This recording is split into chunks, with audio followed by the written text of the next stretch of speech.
Hello again, hope everyone is doing well. Today's video is going to be ranking the investability of young current players, and the reason for that is I know I usually talk about legacy and long-term investability a lot in this channel, but I do concentrate on players that are at the very end of their career, for example Buddy or Pendles, or players who have already finished their career such as Nick Riewoldt and Chris Judd.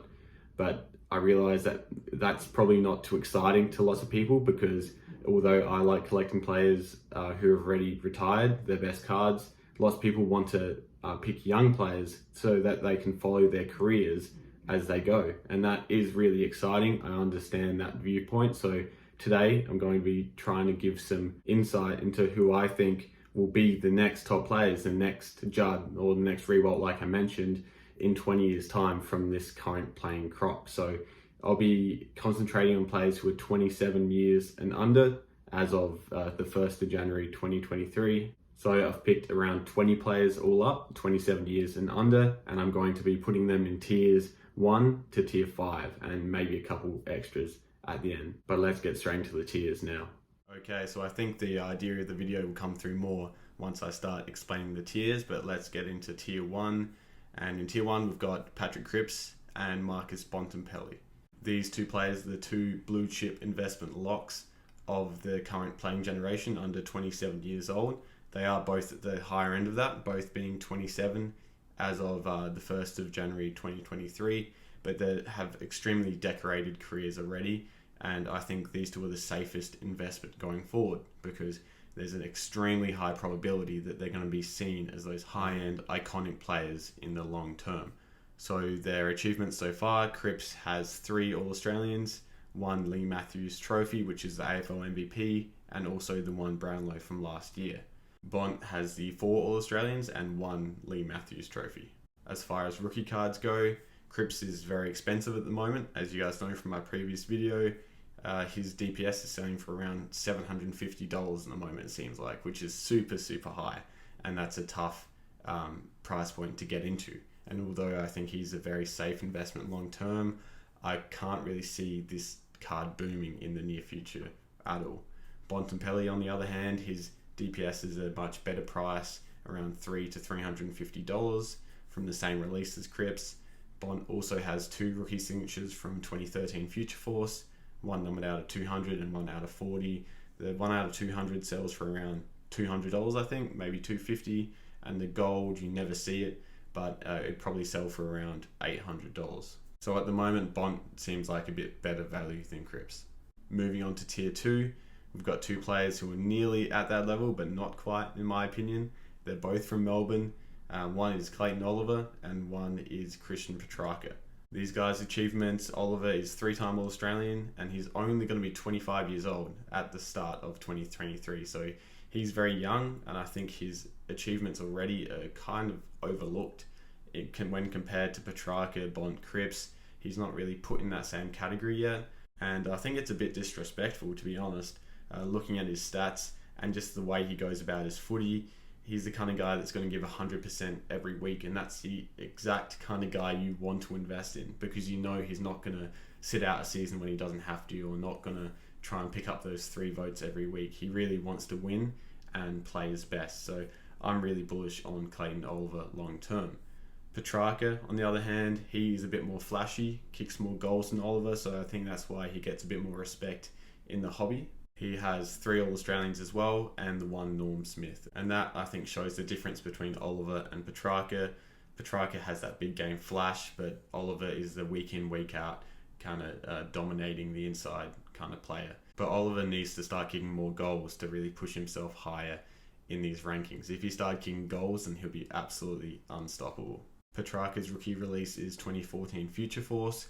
He has the 2 levels of rookie signature, 1 out of 200 and 1 out of 40, similar to Bontempelli. The green 1 out of 40, I haven't seen one sell in a long time, but they're extremely expensive, probably over $1,000. And the red is probably around $300 at the moment as well. So not the most accessible player to invest in his rookie cards. Oliver, on the other hand, he doesn't have as good rookie cards. He doesn't have a signature, but in 2015 Future Force. He has a draft pick redemption out of 90, so that's super rare. That's a card I'm looking for personally. And then he has the rookie card from 2016 certified. I think this one's numbered about 250 to 300, so still pretty rare, and you can pick that one up for about $70 to $100. So when comparing to the other players in these top two tiers, I think Oliver's actually a great deal. And after doing the research for this video, I'm probably going to start looking into Clayton Oliver's cards. On to tier 3, and these are the even younger players, the players with huge upside, but they're kind of unproven when compared to the people in tier 1 and tier 2. So for me, although they could be even greater than these other guys, the probability is a bit lower just because they haven't really got runs on the board in the same way. But the people in tier 3 is Sam Walsh and Andrew Brayshaw. So these two players are the most promising two players under 23, in my opinion. Brayshaw will be 23 at the start of 2023, and Walsh will only be 22.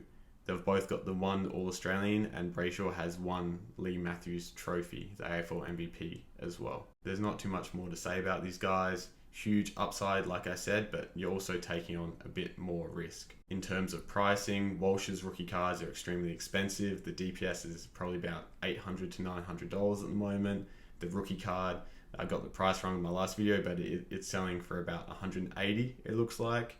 Brayshaw, on the other hand, he has a bit more of a random assortment. He has a DPS, and he also has Future Force signatures, so you might be able to pick his up for a bit cheaper just because there's more floating around, and it takes a bit more research to know which is which. So Brayshaw is probably the better value of these two at the moment, even though if you gave me the choice of the two for the Bulldogs, I'd probably be taking Sam Walsh. Onto tier 4, and this is where it became a bit harder for me to differentiate the players. They all kind of fell into more of a pack, so there's a lot more players in this list.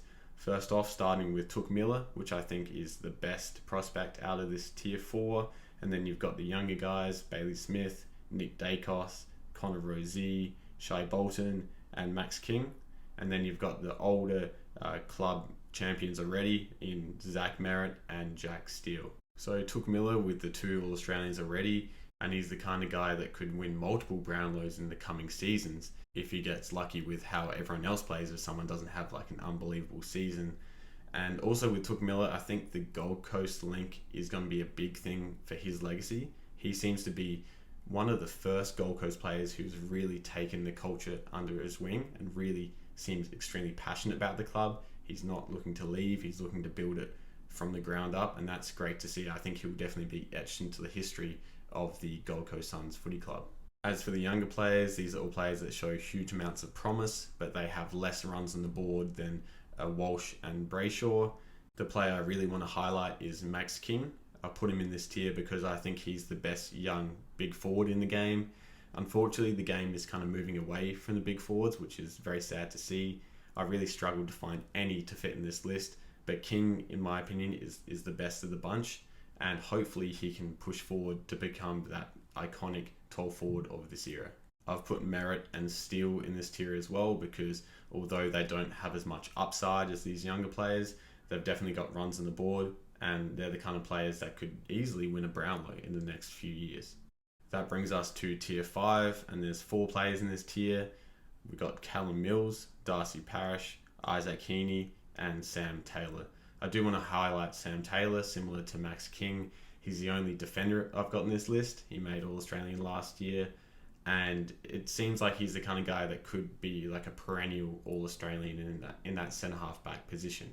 He really got on my radar in 2019 final series when they had that run to the grand final against Richmond. He was dominating then, and he must have been 20, 21 years old.